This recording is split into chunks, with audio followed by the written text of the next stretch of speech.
Hello guys, welcome to my channel. Episode की शुरुआत देवांशी से होती है। वो मंदिर में आती है और मैया को देखकर रोती है और याद करती है कि उसके साथ क्या हुआ था। फिर कल की उसके पास आती है देवांशी, कहती है कि तुमने मेरे हाथ में जो धागा बांधा था उसने मुझे बचा लिया। मैंने अपना बच्चा और होश सब खो दिया। मैया ने मुझे बचा लिया ताकि मैं बुरे लोगों से बदला लूँ। मैया मुझे विश्वास खोने के लिए माफ़ कर दो। कल की कहती है कि आओ हम आरती करते हैं। वो एक साथ प्रार्थना करते हैं और फिर आरती करते हैं।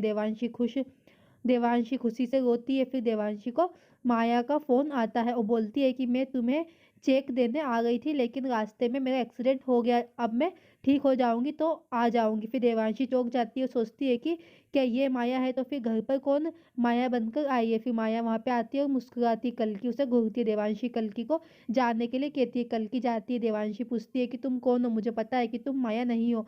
माया फिर शुरू होती है हंसना। वो कहती है कि मैं माया नहीं हूँ, मैंने उसका चेहरा लिया और यहाँ पे आ गई। मैंने तुम्हें मूर्ख बनाया और पवन ने भी मुझे नहीं पहचाना। मैं कुकर्मी देवी का अंश हूँ, मुझे सबको बर्बाद करने के लिए आना है। मैया ने तुम्हारे माता पिता और तुम्हारे दोस्त को छीन लिया, प्यार और यहाँ तक कि तुम्हारे बच्चे को भी। उसने तुम्हारे लिए क्या किया। मैं तुम्हारा दुख देख सकती हूँ और इसे दूर कर सकती हूँ। अभी भी समय है, इस देवी को छोड़ दो और कुकर्मी देवी के पास आ जाओ। मैं तुम्हारी सभी समस्याओं को समाप्त कर दूंगी। वो उसे अपनी तरफ आने और इस गांव पर शासन करने के लिए कहती है। ऐसा मौका बार बार नहीं आता। देवांशी उसे थप्पड़ मारती है और खूब डांटती है। वो कहती है कि तुम सबकी भक्ति और विश्वास नहीं छीन सकती और तुमने मुझे नहीं समझा, तुम मूर्ख हो। तुम मुझे इन चीज़ों का लालच दे रही हो। मैंने सभी को मना कर दिया है। मैंने जीवन को बहुत कुछ खो दिया, लेकिन मुझे मिला भी बहुत कुछ है। मैया ने मुझे वो सब दिया। उसने मुझे मौत से बचाया और मुझे नया जीवन दिया। मुझे पवन जैसा दोस्त और कल्कि जैसी लड़की मिली। मैया पर मेरा विश्वास कभी खत्म नहीं होगा। फिर माया कहती है कि आपको कल्कि और पवन पर गर्व है, मैं उन्हें मार डालूंगी। देवांशी कहती है कि मैं हारने से नहीं डरती। मैया ने हमेशा मुझे बचाया, अब मेरी बारी है। मुझे गाँव के लोगों के विश्वास को बचाना है। मैं उसे टूटने नहीं दूंगी। मैं वादा करती हूँ, तुम कुछ नहीं कर सकती। नूतन कहती है कि मुझे सुरक्षित रहना है, हमलावर मुझ पर भी हमला कर सकता है। गोपी उसे मूर्ख कहता है कि कमरे में कांच के टुकड़े रखने से क्या होगा। वो कहती है कि हम क्या करेंगे, अगर वो आएंगे तो वो कांच पर कदम रखेंगे और चिल्लाएंगे, फिर हम जागेंगे। वो कहता है कि ये बकवास प्लानिंग है, हमलावर चाकू लेकर आएगा, ये तुम्हारे सोने का वेट नहीं करेगा, वो कभी भी आ सकता है।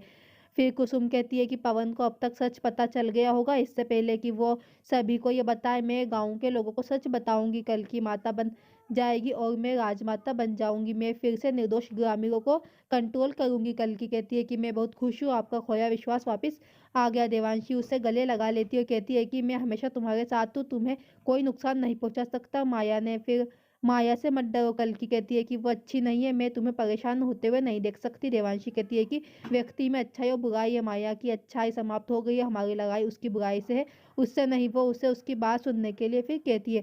फिर कल की बात मान लेती। देवांशी कहती है कि अब तक तुम अपनी माँ को नहीं पाओगे, मैं उस जिम्मेदारी को पूरा करूंगी।